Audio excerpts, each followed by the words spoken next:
الحمد للہ رب العالمین والصلاة والسلام علی سید الانبیاء والمرسلین وعلی آلہ واصحابہ اجمعین اما بعد اعوذ باللہ من الشیطان الرجیم بسم اللہ الرحمن الرحیم اتل ما اوحی الیک من الکتاب واقم الصلاة ان الصلاة تنہی عن الفحشاء والمنکر صدق اللہ مولانا العظیم اللہم صلی علی سیدنا محمد وعلی آل سیدنا محمد وبارک وسلم۔ گزشتہ ہفتے عرض کیا تھا کہ حضرت لقمان نے اپنے بیٹے کو جو نصیحتیں فرمائیں ان میں سے ایک نصیحت یہ تھی کہ اقم الصلاۃ، نماز کو قائم کر۔ تو اسی کے تحت کچھ عرض کیا تھا کہ قرآن حکیم میں اللہ تبارک و تعالی نے مختلف مقامات پر نماز کا حکم دیا ہے اپنے بندوں کو، لیکن جہاں بھی نماز کا ذکر آیا ہے نماز پڑھنے کا ذکر نہیں بلکہ نماز کو قائم کرنے کا ذکر ہے۔ تو اب نماز جو کہ ایک اہم فریضہ ہے اور اتنا اہم کہ اسے دین کا ستون کہا گیا ہے، تو اس کے قائم کرنے کا اللہ تبارک و تعالی حکم دیتے ہیں۔ اور ہم دیکھتے ہیں کہ وہ لوگ جنہوں نے نماز کو قائم کیا تھا یا نماز قائم کرنے والے تھے تو ان کی نمازیں کیسی ہوتی تھیں۔ حدیث شریف میں آتا ہے کہ نبی اکرم صلی اللہ علیہ وسلم ایک غزوہ سے، غزوہ ذات الرقاع سے واپس تشریف لا رہے تھے۔ راستے میں رات کا وقت ہوا تو ایک جگہ قیام فرمایا اور آپ نے ارشاد فرمایا کہ آج رات کو پہرا کون دے گا، کیونکہ خطرہ ہوتا تھا دشمن سے، تو اس لیے پہرا بھی دیا جاتا تھا، پہرا آج بھی دیا جاتا ہے۔ تو دو صحابہ کھڑے ہو گئے، ایک انصاری تھے اور ایک مہاجر، عباد بن بشر تھے اور دوسرے غالباً حضرت یاسر تھے۔ یہ دو کھڑے ہوئے کہ ہم پہرا دیں گے۔ چنانچہ رات کا وقت ہوا، باقی صحابہ کرام تھکے ہوئے تھے اور آرام کر کے تو نہیں آ رہے تھے بلکہ جنگ لڑ کر آ رہے تھے، جنگی سفر تھا، غزوہ تھا، وہاں سے واپسی تھی، تھکاوٹ تھی، سارے آرام کے لیے لیٹ گئے۔ اب جن دو کی ڈیوٹی تھی انہوں نے پہرا دینا تھا تو وہ ایک اونچی جگہ پر ٹیلے پر چڑھ گئے کہ یہاں سے ذرا چاروں طرف آسانی سے ہم دیکھ سکتے ہیں اور کسی آنے والے یا یہاں سے کسی گزرنے والے کو ہم دیکھ سکتے ہیں۔ تو وہ پہاڑی پر یا ٹیلے پر چڑھ گئے۔ جب وہاں پہنچے تو ایک ساتھی نے دوسرے سے کہا کہ کچھ دیر آپ آرام کر لیں، ایسا نہ ہو کہ دونوں پر نیند کا غلبہ ہو، دونوں سو جائیں، دونوں کی آنکھ لگ جائے تو خطرہ ہوگا، تو آپ کچھ دیر کے لیے آرام کر لیں اور پھر میں آدھی رات کے بعد آپ کو جگا دوں گا، آپ پہرا دینا، کھڑے ہو جانا اور میں آرام کر لوں گا، تو آدھی آدھی رات تقسیم کر لیتے ہیں۔ اس نے کہا ٹھیک ہے۔ تو ایک ساتھی لیٹ گئے، سو گئے، اور دوسرے جو تھے انہوں نے سوچا کہ پہرا تو ویسے ہی دینا ہے اور دشمن سے دفاع کرنا ہے، اور سب سے بڑا جو دشمن ہے وہ تو ہمارا شیطان ہے، تو اس کا مقابلہ بھی تو کرنا ہے، تو ویسے ہی جاگ رہا ہوں، کیوں نہ میں تھوڑی سی اپنے رب کے سامنے التجائیں بھی پیش کر لوں، رب کے سامنے سجدہ ریز ہو جاؤں۔ تو اس نے 2 رکعت نماز نفل کی نیت باندھ لی۔ اب جب نماز کی نیت کر لی، سورۃ فاتحہ پڑھی، اور سورۃ فاتحہ پڑھنے کے بعد اس نے سورۃ الکہف شروع کر دی تلاوت اس کی نماز میں۔ 15ویں پارے میں ہے، آپ حضرات جمعہ کے دن پڑھتے رہتے ہوں گے، مسنون ہے جمعہ کے دن پڑھنا۔ تو سورۃ کہف کی تلاوت شروع کر دی۔ اب مزہ آتا گیا، پڑھتے گئے۔ ابھی وہ تلاوت کر ہی رہے تھے، نماز کے اندر تھے کہ کہیں سے ایک تیر آیا اور ان کے جسم میں پیوست ہو گیا۔ اب تیر اچھا خاصا ہوتا ہے، لوہے کا بنا ہوتا ہے اور جسم کے اندر چھپ جایا کرتا ہے، اندر تک چلا جاتا ہے۔ بندوق کی گولی تو چھوٹی ہوتی ہے، تو بڑا ہوتا ہے، لوہے کا وہ بھی اندر، اور پھر پیچھے اتنی ساری لکڑی بھی ہوتی ہے۔ اب وہ کھڑا ہے اندر جسم کے اندر، تیر لگا، خون بہہ نکلا، انہوں نے نماز نہیں توڑی۔ ہم تو مچھر مکھی کی وجہ سے چھوڑ دیتے ہیں نماز کو، نماز نہیں توڑی، تلاوت جاری ہے۔ اتنے میں دوسرا تیر آیا، وہ بھی جسم میں لگا، سورۃ کہف کی تلاوت جاری ہے۔ تیسرا تیر آیا، جسم پہ لگا، اب خون مزید بہہ رہا ہے، تو اچانک خیال آیا کہ مجھے تو مزہ آ رہا ہے تلاوت میں، لیکن ایسا نہ ہو کہ میں تیر کھا کھا کر یہاں پر شہید ہو جاؤں، اور جو دشمن ہیں جو تیر چلا رہے ہیں وہ یہاں آ کر نبی اکرم صلی اللہ علیہ وسلم کو اور آپ کے ساتھیوں کو نقصان نہ پہنچا دیں، کیونکہ آپ تو سارے آرام کر رہے ہیں۔ چنانچہ اس نے نماز کو مختصر کیا، اپنے ساتھی کو جگایا۔ جب ساتھی نے دیکھا تو سارا خون بہہ رہا تھا، تو اس نے کہا کہ تم نے مجھے پہلے کیوں نہیں جگا دیا جب پہلا تیر تمہیں لگا تھا؟ اس نے کہا میں تو اپنے رب کے ساتھ ہم کلام ہو رہا تھا، میری تو باتیں اپنے رب سے ہو رہی تھیں، جی نہیں چاہتا تھا کہ رب تعالیٰ سے جو ملاقات ہو رہی ہے اس کو درمیان میں کاٹ دوں، لیکن اب بھی اس خطرے سے کہ کہیں ایسا نہ ہو کہ دشمن حملہ آور ہو جائے، شبخوں مار دے اور ہمارے ساتھیوں کا نقصان ہو جائے، اللہ کے رسول صلی اللہ علیہ وسلم کو نقصان پہنچا دے، تو اس غرض سے میں نے نماز مختصر کر دی۔ اگر یہ خطرہ نہ ہوتا تو پھر میں سورۃ کہف مکمل کرنے سے پہلے کبھی نماز کو مکمل نہ کرتا۔ یہ ہے اقامت صلاۃ۔ صحیح معنوں میں نماز جو لوگ قائم کیا کرتے تھے وہ یہ لوگ تھے۔ حضرت امام بخاری رحمہ اللہ تعالی امیر المومنین فی الحدیث ہیں، بڑا مقام ہے ان کا، صحیح بخاری کتاب انہوں نے مرتب فرمائی ہے۔ ان کے بارے میں ایک شارح بخاری لکھتے ہیں کہ امام بخاری رحمہ اللہ تعالی ایک مرتبہ نماز ادا فرما رہے تھے، اور نماز جب مکمل کر لی تو شاگرد کو بلایا کہ پیچھے ذرا میری قمیض کے اندر دیکھو کیا ہے۔ اندر دیکھا گیا تو اندر بھیڑ تھا جسے ڈمبو کہتے ہیں ہم، اور اس نے اندر 17 جگہ کاٹا تھا۔ تو شاگرد نے کہا حضرت آپ نماز میں تھے، نماز مختصر کر لیتے، توڑ دیتے۔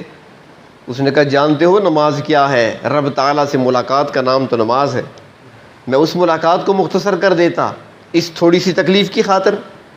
اب ہم دیکھیے ہمیں ایک جگہ اگر کاٹ لے کتنی تکلیف ہوتی ہے، کتنا درد ہوتا ہے، سمجھ نہیں آتی کسی سے دم کرائیں یا گولی کھائیں، انجیکشن کرائیں، کیا کریں، تکلیف ہوتی ہے۔ لیکن 17 جگہ اس نے ڈسا تھا اور نماز میں حرکت تک نہیں ہوئی۔ یہ لوگ تھے جنہوں نے نمازوں کو قائم کیا تھا، نمازوں پر محنت کی تھی۔ تو اب نماز قائم کیسے ہوگی؟ تو نماز کے اندر خشوع اور خضوع کا پیدا کرنا، نماز کو قائم کرنے کے لیے ضروری ہے کہ نماز میں خشوع اور خضوع۔ اب یہ لفظ تو آپ سارے سنتے ہیں، خشوع و خضوع، لیکن اس کا معنی کیا ہے؟ میرے خیال میں بہت کم لوگ معنی جانتے ہوں گے کہ خشوع خضوع کا معنی کیا ہے۔ آج سمجھ لیں، خشوع اور خضوع یہ دو چیزیں ہیں، دو لفظ استعمال ہوتے ہیں، مفہوم کے لحاظ سے تقریباً معنی ان کا ملتا جلتا ہے، لیکن خشوع کہتے ہیں دل کو جھکا دینے کو، اور خضوع کہتے ہیں جسمانی اعضاء کو جھکا دینا۔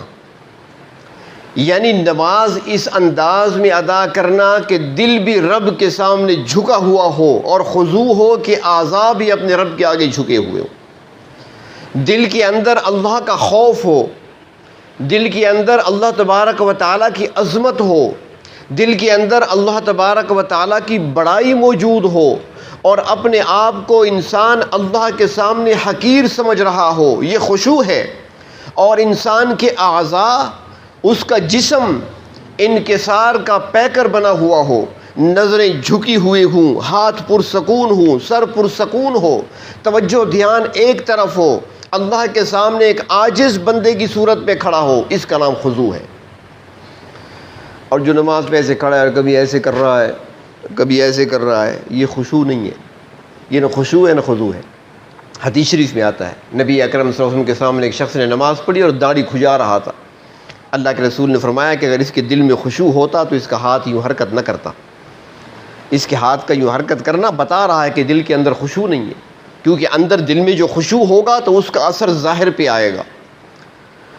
تو اب خشوع اور خضوع اس کو ہم کیسے حاصل کریں؟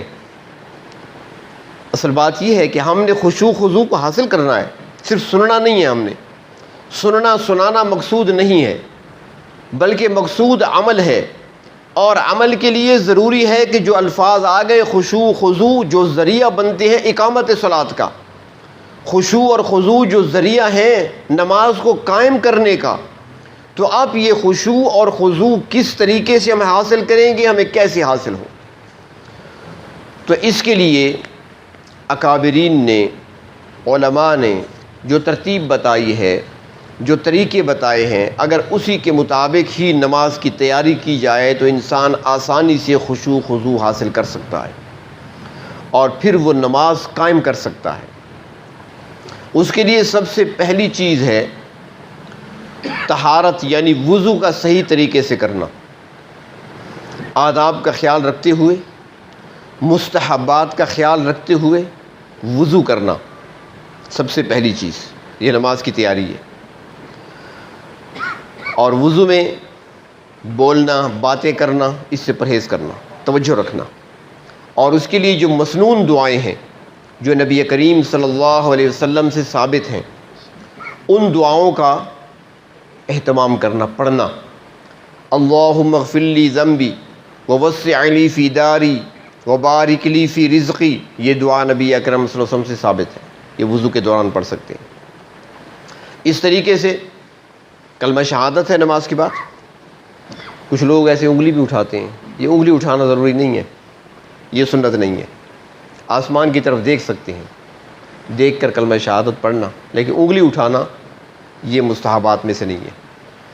تو بہر طور یہ بھی ثابت ہے، اور اس کے علاوہ اللہم اجعلنی من التوابین وجعلنی من المتطہرین وجعلنی من عبادک الصالحین، یہ بھی پڑھ سکتے ہیں۔ ہمارے علماء نے ہم جیسے غافل دل لوگوں کے لیے، جن کی توجہ اور دھیان ایک طرف نہیں ہوتی، ہمارے خیالات بھٹکتے رہتے ہیں، ہمارے دماغ کہیں اور الجھے ہوتے ہیں، تو ہمارے لیے خشوع حاصل کرنے کے لیے باقاعدہ اعضاء کے لیے دعائیں الگ کر کے بتا دی ہمیں کہ جب وضو کیا جائے تو ہر عضو دھوتے وقت یہ دعا پڑھ لی جائے۔ یہاں پر ایک نکتہ سمجھ لیں کہ یہ جو وضو کے لیے دعائیں علماء نے ترتیب دی ہیں، یہ سنت نہیں ہے، اس ترتیب کے ساتھ نبی اکرم صلی اللہ علیہ وسلم سے ثابت نہیں ہے، لیکن یہ دعائیں جو ہیں، دعاؤں کے الفاظ وہ آپ سے ثابت ہیں۔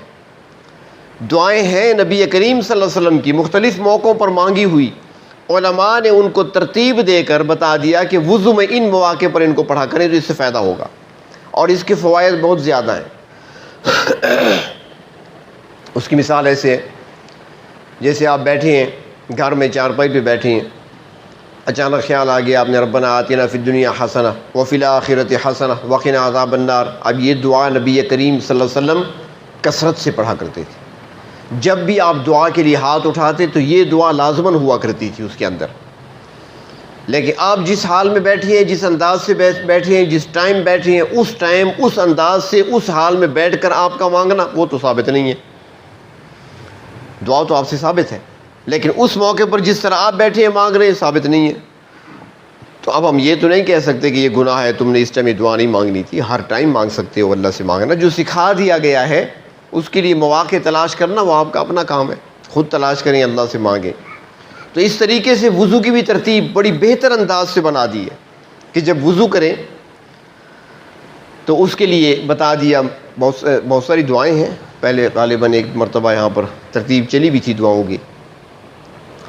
اللہم انی اسألک تمام الوضوء و تمام الصلاح و تمام رضوانک و تمام مغفرتک، ہاتھ دھوتے وقت، وضو شروع کرتے وقت کی دعا، اے اللہ مجھے کمال کا وضو عطا فرما اور کمال والی نماز مجھے عطا فرما، اور اللہ مجھے اپنی رضا بھی نصیب فرما اور میری بخشش بھی فرما۔ کتنی بہترین ہے، ہاتھ دھوتے وقت اپنی زبان میں بھی کہہ سکتے ہیں۔ اسی طرح کلی کرتے ہیں اللہم اعنی علی ذکرک و شکرک و حسن عبادتک، ناک میں پانی چڑھایا، اللہم ارحنی رائحۃ الجنہ، اللہ مجھے جنت کی خوشبوئیں سنگھا دینا۔ چہرہ دھو رہے ہیں، اللہم بیض وجہی یوم تبیض وجوہ وتسود وجوہ، اللہ قیامت کا دن جب بہت سے چہرے سیاہ ہوں گے اور کچھ چہرے سفید بھی ہوں گے، اللہ میرے چہرے کو اس دن روشن بنا دینا۔ ہاتھ دھو رہے ہیں، دایاں ہاتھ ہے، اللہم آتنی کتابی بیمینی وحاسبنی حسابا یسیرا، اللہ روز قیامت اعمال نامہ مجھے دائیں ہاتھ میں دینا اور میرا حساب میرے لیے آسان کر دینا۔ بائیں ہاتھ دھو رہے ہیں، اللہم لا تعطنی کتابی بشمالی ولا من وراء ظہری، اللہ روز قیامت مجھے اعمال نامہ میرا بائیں ہاتھ میں نہ دینا اور نہ پیٹھ کے پیچھے سے دینا۔ سر کا مسح کر رہے ہیں، اللہم غشنی برحمتک وجنبنی عذابک، اللہ مجھے اپنی رحمت سے ڈھانپ دیجئے اور مجھے اپنے عذاب سے بچا لیجئے۔ اب جب یہ آپ کو یاد ہوگا اور اس طریقے سے آپ وضو بنائیں گے تو آپ کا دھیان کس طریقے سے کہیں اور بھٹک سکتا ہے، خیال آپ کا ایک ہی طرف ہوگا۔ اب جب آپ یہ دعائیں پڑھ رہے ہیں، چاہے اپنی زبان میں دعائیں پڑھ رہے ہوں اور پوری توجہ آپ کی ہے کہ اب میں دایاں ہاتھ دھو رہا ہوں، اب میں بایاں بازو دھو رہا ہوں، اب میں سر کا مسح کر رہا ہوں، تو پوری توجہ دھیان سے جب وضو بنے گا تو وہ کمال کا وضو ہوگا۔ اور وضو کرنے کے بعد جب آپ مسجد میں آ گئے یا مصلی پہ آئے، خواتین گھروں میں نماز پڑھتی ہیں، مصلی پہ آتی ہیں، تو اس کے لیے یہ ہے کہ سب سے پہلے خشوع اور خضوع حاصل کرنے کے لیے ایک یہاں پہ نکتہ عرض کرتا ہوں، اور مجھے یاد نہیں کہ شاید کبھی کسی نے بیان کیا ہو سکتا ہے اکابرین میں سے کسی نے بیان کیا ہو۔ نبی اکرم صلی اللہ علیہ وسلم کو اللہ تبارک و تعالی نے ایک عظیم معجزہ عطا فرمایا معراج کا۔ آپ معراج پر تشریف لے گئے، مسجد حرام سے مسجد اقصی سیر کی اور پھر آگے مسجد اقصی سے آسمانوں سے اوپر چلے گئے، عرش تک جا پہنچے، عروج ملا آپ کو، بلندیاں ملیں، معراج نصیب ہوئی۔ تو اللہ نے اپنے محبوب کو معراج کرا دی۔ جب آپ واپس تشریف لائے تو آپ نے اپنی امت سے فرمایا کہ تمہاری معراج نماز ہے، الصلاۃ معراج المؤمن، مومن کی معراج نماز ہے۔ اب نبی اکرم صلی اللہ علیہ وسلم جب معراج پر تشریف لے جا رہے تھے، سفر معراج پر جانے کا وقت آیا، ذرا توجہ سے سننا نکتے کو، جب سفر معراج کا وقت آیا تو آپ ارشاد فرماتی ہیں کہ میں سو رہا تھا، آرام کر رہا تھا، جبریل امین آئے، ام ہانی کے گھر میں تھے۔ ام ہانی حضرت علی رضی اللہ تعالیٰ عنہ کی بہن ہیں، آپ کی چچا زاد ہیں، ان کا گھر تھا۔ یہ حرم شریف میں جائیں نا، حرم شریف میں یہ باب فہد سے داخل ہوں نا، تو جہاں پر یہ مکی صاحب درس دیتے ہیں، اس جگہ کے قریب اسی مقام پر حضرت ام ہانی کا مکان تھا۔ اور اس کی نشانی یہ ہے کہ اوپر اگر آپ چڑھ جائیں نا، اوپر والی منزل پر، تو اوپر آپ کو دو گنبد ایسے بنے ہوئے نظر آئیں گے، بڑے بڑے، ان میں کھڑکیاں بھی لگی ہوئی ہیں، اوپر چھت پہ بڑے بڑے گنبد ہیں۔ تو آپ اگر بیت اللہ کی طرف رخ کر کے ٹھہریں تو الٹے ہاتھ پہ، بائیں ہاتھ پہ جو گنبد ہے، اس کے نیچے ام ہانی کا گھر تھا۔ تو آپ وہاں پر آرام فرما رہے تھے، رات کو جبریل امین آئے، چھت پھاڑ کے آئے، آپ کو اٹھا کر لے گئے۔ آپ فرماتے ہیں کہ مجھے حرم میں لایا گیا، وہاں سے حتیم میں، وہاں پر لٹایا گیا، پھر ایک سونے کا تشت لایا گیا، اور پھر میرے سینے کو کھولا گیا، آپریشن ہو رہا ہے، دل مبارک کو باہر نکالا گیا اور اسے زمزم سے دھویا گیا۔ آپ دیکھ رہے ہیں آپریشن ہو رہا ہے، آپ دیکھ رہے ہیں خود۔ حضرت انس رضی اللہ تعالیٰ عنہ فرماتی ہیں کہ نبی اکرم صلی اللہ علیہ وسلم کے سینہ مبارک پر میں نے اس سلائی کے نشان دیکھے تھے جہاں آپ کا آپریشن ہوا تھا۔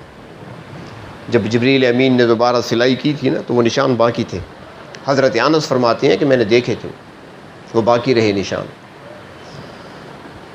تو زمزم سے دھویا گیا، اس کے بعد جواہرات جو جنت سے لائے گئے تھے وہ سینے مبارک کے اندر ڈال دیے گئے اور دوبارہ سی لیا گیا۔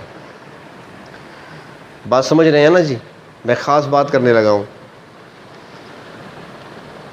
تو یہ کب ہوا؟ معراج پر جانے سے پہلے اندر کو صاف کیا گیا، جبکہ آپ معصوم ہیں، آپ تو ویسے بھی پاک ہیں، آپ کا ظاہر بھی پاک ہے، آپ کا باطن بھی پاک ہے، آپ کا اندر بھی پاک ہے، باہر بھی پاک ہے، آپ تو پاک ہی پاک ہیں، ہر لحاظ سے پاک ہیں، معصوم ہیں، مکھی قریب نہیں آ سکتی، گناہ کیسے آ سکتا ہے آپ کے قریب؟ مگر پھر بھی سینہ انور کو اندر سے دھویا گیا، صاف کیا گیا، پھر معراج ہوئی۔ تو فرمایا کہ میری امت کی معراج کیا ہے؟ الصلاۃ معراج المؤمن۔ اور فرمایا کہ جب انسان گناہ کرتے ہیں تو گناہوں کی وجہ سے دل زنگ آلود ہو جاتا ہے۔ اللہ کے نبی فرماتے ہیں جس طرح لوہا پانی کی وجہ سے زنگ پکڑ لیتا ہے، اسی طرح گناہوں کی وجہ سے انسانوں کے دل بھی زنگ آلود ہوتے ہیں۔ پوچھا گیا یا رسول اللہ صلی اللہ علیہ وسلم اس زنگ کو دور کرنے کا علاج کیا ہے؟ فرمایا 2 چیزوں سے زنگ دور ہوتا ہے، جلدی صاف ہوتا ہے، موت کو یاد کرنا اور قرآن کی تلاوت کرنا۔ 2 چیزیں ہیں دل کے زنگ کو صاف کرنے کے لیے، 2 چیزیں، موت کو یاد کرنا اور قرآن پاک کی تلاوت کرنا۔ یہ یاد رہے گی یہاں تک بات؟ آگے چلو نا، اب آگے دیکھیں۔ قرآن حکیم میں اللہ تعالیٰ فرماتے ہیں ان الصلاۃ تنہی عن الفحشاء والمنکر، نماز کیا ہے؟ بے حیائی اور برائی کے کاموں سے روکنے والی ہے۔ نماز روکتی ہے برائی سے اور بے حیائی کے کاموں سے، یہ قرآن پاک میں۔ اس سے پہلے کیا ہے؟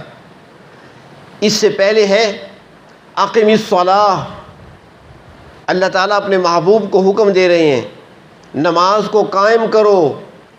ان الصلاۃ تنہی عن الفحشاء والمنکر، نماز قائم کرو، جو نماز قائم ہوگی وہ نماز برائیوں سے بے حیائی کے کاموں سے روکے گی۔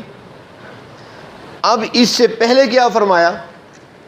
اتل ما اوحی الیک من الکتاب، میرے محبوب تلاوت کیجئے جو آپ کی طرف وحی کی گئی ہے کتاب، اس میں سے تلاوت کیجئے۔ واقم الصلاۃ، اور نماز پڑھیے۔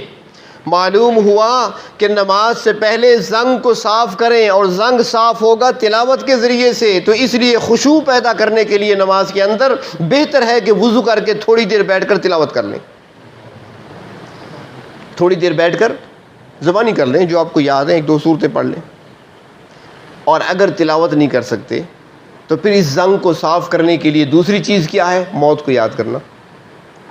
تو نماز سے پہلے وضو، پہلے عرض کر دیا، اس طریقے سے وضو بنا کر آئیں مسجد میں، مسجد کا ٹائم ہے یا کہیں پڑھنی ہے اور مصلی پہ ہیں تو تھوڑی دیر بیٹھ جائیں، تصور کر لیں اللہ آپ نے زندگی عطا فرمائی ہے، میں نہیں جانتا کہ اس کے بعد میں اور کوئی نماز بھی پڑھ سکوں گا کہ نہیں، ہو سکتا ہے کہ یہ میری آخری نماز ہو، میں نے اللہ آپ کی بارگاہ میں آنا ہے، میں نے وہاں پر پیش ہونا ہے آپ کے پاس، اے میرے پروردگار بڑا خطا کار ہوں، دل میرا زنگ آلود ہو چکا ہے۔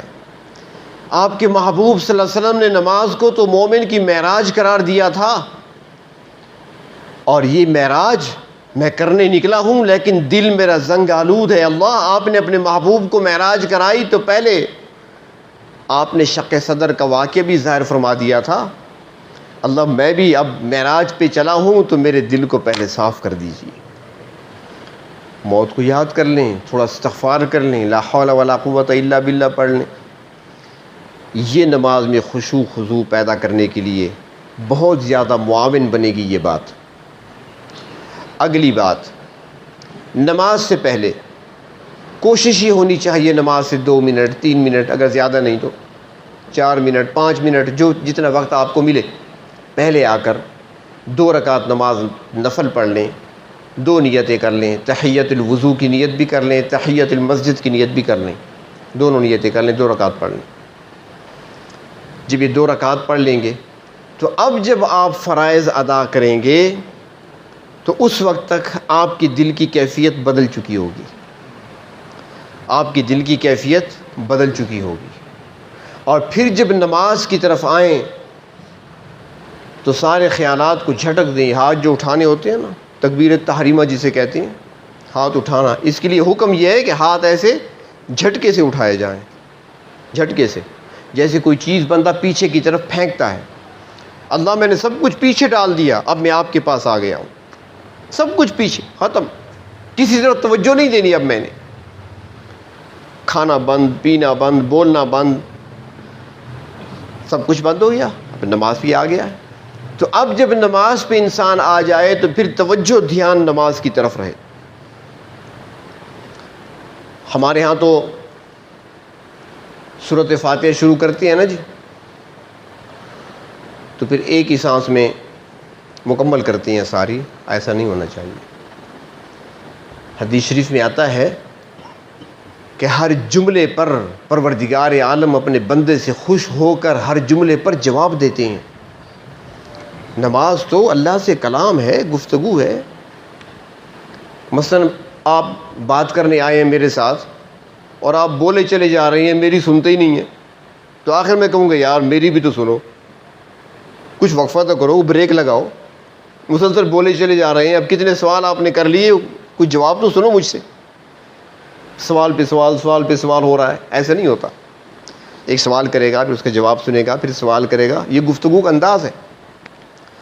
بندہ جب نماز میں آتا ہے، رب تعالیٰ کے سامنے کھڑا ہوا ادب کے ساتھ، سر جھکائے کھڑا ہے، ہاتھ باندھے کھڑا ہے، کہتے ہیں الحمدللہ رب العالمین. جملہ کہتا ہے اللہ کی طرف سے، آواز آتی ہے حمدنی عبدی، میرے بندے نے میری حمد بیان کی ہے. پھر بندہ کہتا ہے الرحمن الرحیم، اللہ تعالیٰ کی طرف سے پھر جواب آتا ہے اثنا علی عبدی، میرے بندے نے میری ثنا بیان کی ہے، میری تعریف کی ہے. پھر جب بندہ کہتا ہے مالک یوم الدین، اللہ تعالیٰ فرماتے ہیں مجدنی عبدی، میرے بندے نے میری بزرگی کو بیان کیا ہے، میری عظمت کو بیان کیا ہے، مالک یوم الدین. اور پھر بندہ کہتا ہے ایاک نعبد و ایاک نستعین، اللہ تعالیٰ فرماتے ہیں بینی و بین عبدی، یہ جو اس نے کہا ہے نا، اب یہ میرا اور اس کا درمیان آدھا آدھا ہے.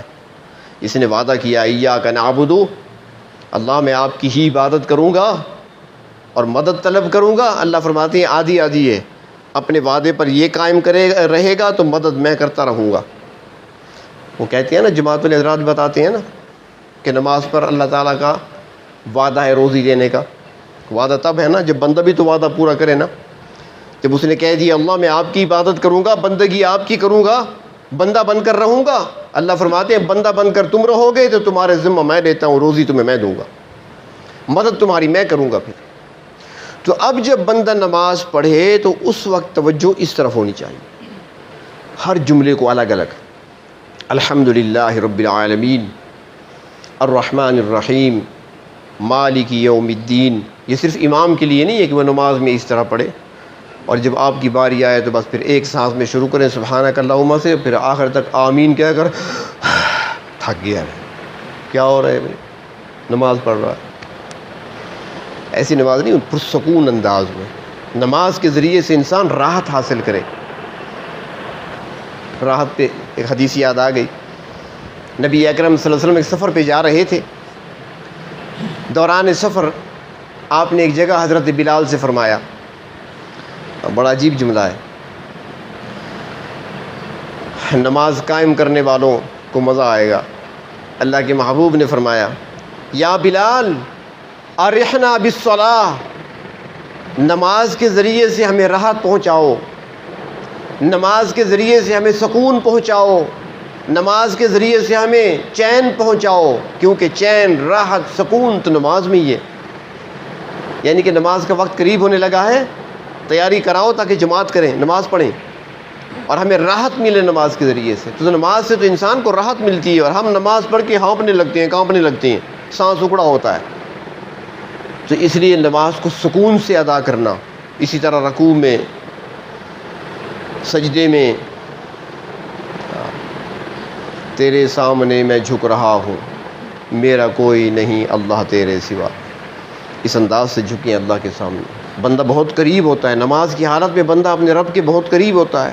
اور سجدے کی حالت میں تو رب کے انتہائی قریب ہوتا ہے، پوری عاجزی انکساری کے ساتھ اللہ کے سامنے جھکیں، اور پھر جب بیٹھتے ہیں تشہد میں باادب ہو کر بیٹھیں، التحیات للہ والصلوات والطیبات، اللہ میری زبانی عبادتیں بھی، میری قولی عبادتیں، میری بدنی عبادتیں، میری مالی عبادتیں ساری آپ کے لیے، اللہ جان بھی آپ نے دی ہے آپ کے لیے، مال آپ نے دیا ہے آپ کے نام پہ وقف ہے، اللہ جو کچھ آپ نے دیا ہے سارا آپ کے نام پہ قربان۔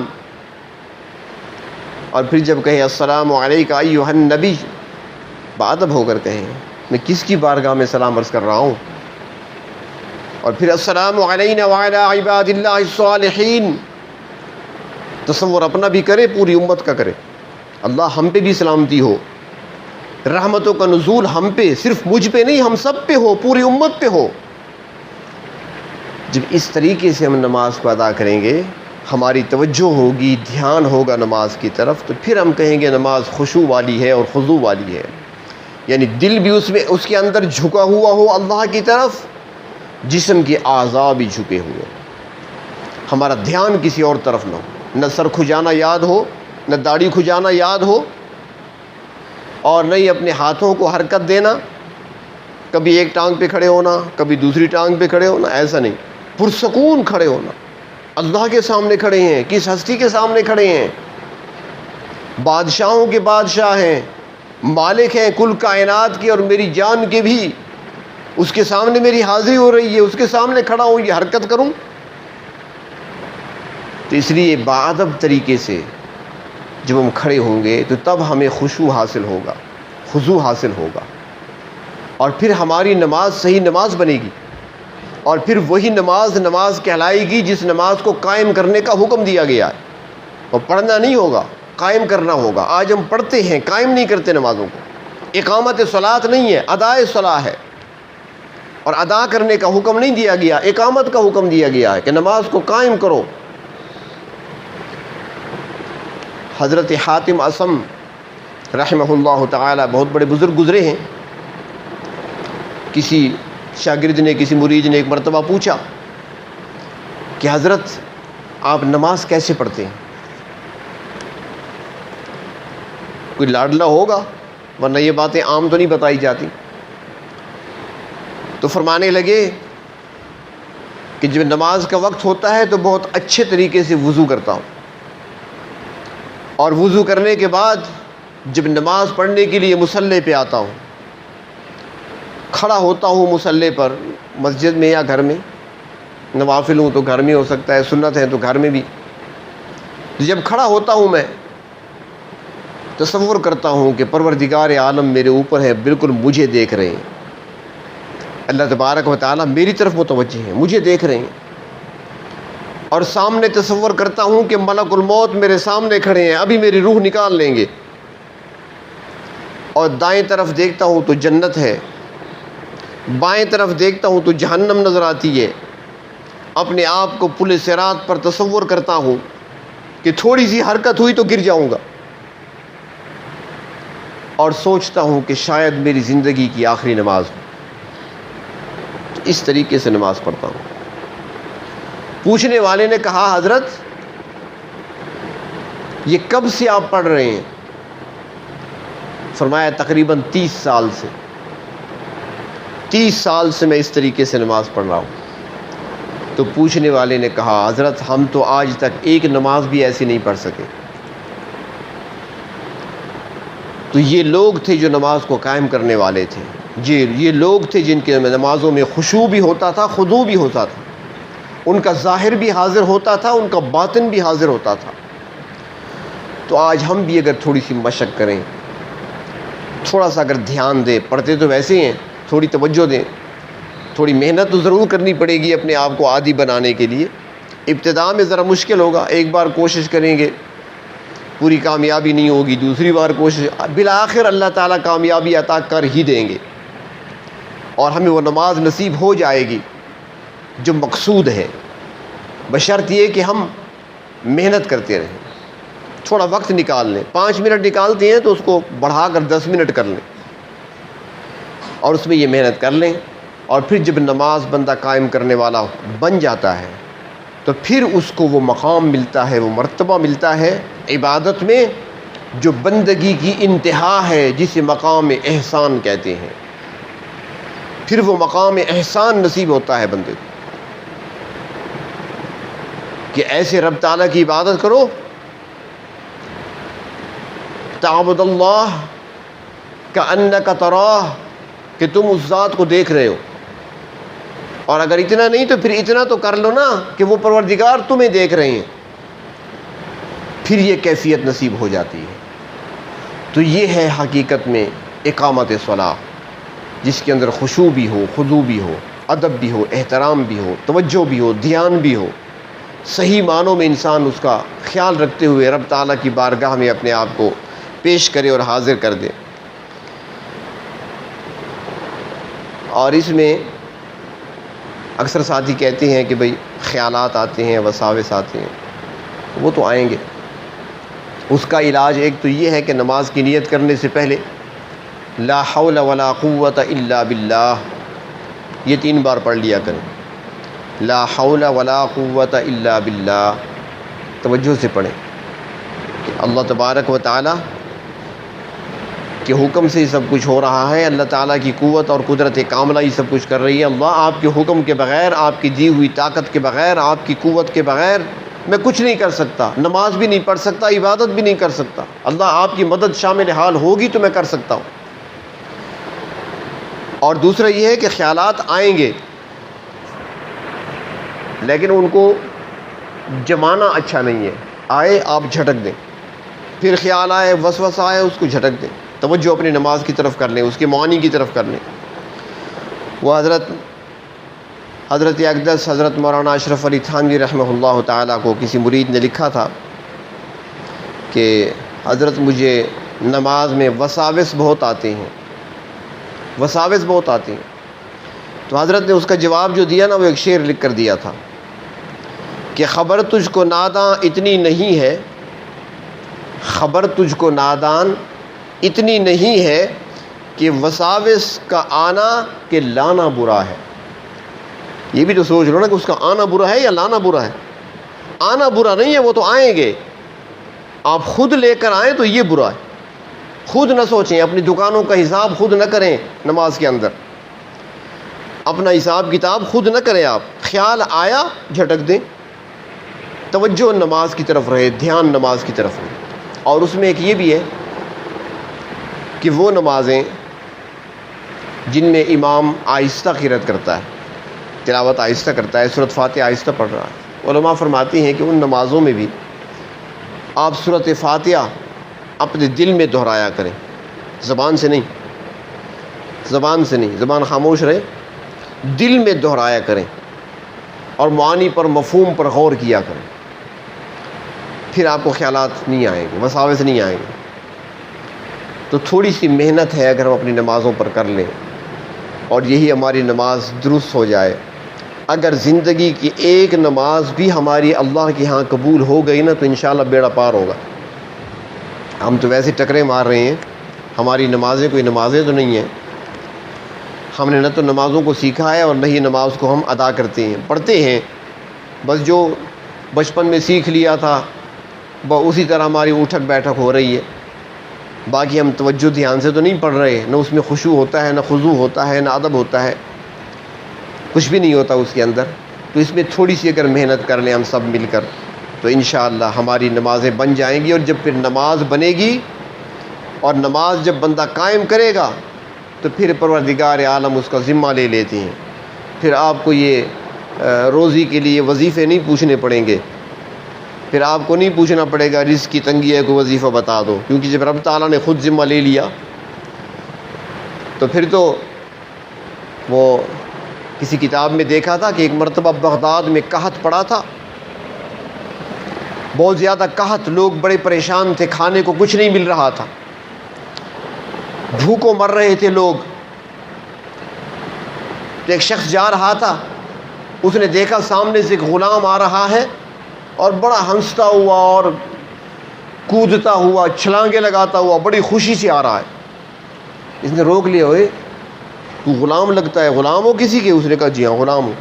انہوں نے کہا اتنا خوش، یہ خوشی کس بات کی ہے؟ دیکھ نہیں لوگ بھوکوں مر رہے ہیں، لوگوں کے گھروں میں کئی دنوں سے چولہا نہیں جلتا، کسی کے گھر میں کھانے کو کچھ نہیں ملتا، بچے بلک بلک کر رو رہے ہیں، ایڑیاں رگڑ رہے ہیں بھوک کی وجہ سے، اور تم ایسی خوشی منا رہے ہو؟ اس نے کہا بھائی بات سن، میں جس شخص کا غلام ہوں نا، اس کے گودام غلے سے بھرے ہوئے ہیں، اور جب میرے آقا کے گودام غلے سے بھرے ہوئے ہیں تو مجھے کیا فکر ہے، میں تو خوشی مناؤں گا۔